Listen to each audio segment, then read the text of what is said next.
دیر لگے گی مگر صحیح ہوگا، جو تمہیں چاہے نا وہی ہوگا۔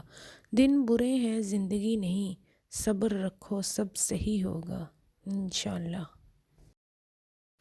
شوہر کو چاہیے بیوی کو ماہانہ خرچ الگ سے دے تاکہ وہ جوائنٹ فیملی میں ہنسی خوشی ایڈجسٹمنٹ کرے۔ اس کے ساتھ ساتھ وہ اپنی ذاتی ضروریات اور رشتہ داروں کے ساتھ لین دین کی ضروریات آسانی اور بلا جھجک پوری کر سکے۔ جب آپ محبت میں اترتے ہیں تو آپ کو پوری کائنات خوبصورت لگنے لگتی ہے، اور جب آپ میں محبت اترتی ہے تو آپ پوری کائنات کو خوبصورت لگنے لگتے ہیں۔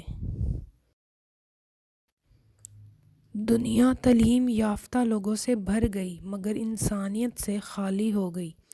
پہلے دو لوگ لڑتے تھے، تیسرا صلح کراتا تھا، لیکن اب تیسرا ویڈیو بناتا ہے۔ جب کوئی تمہیں شادی کی پیشکش کرے تو اس سے گھر، بزنس، سیلری وغیرہ کے بارے میں مت پوچھو، حتیٰ کہ ہمیشہ ساتھ رہنے کا وعدہ بھی نہ لو۔ اس سے صرف یہ پوچھو کہ کیا تم میری ذہنی صحت کا خیال رکھ سکتے ہو؟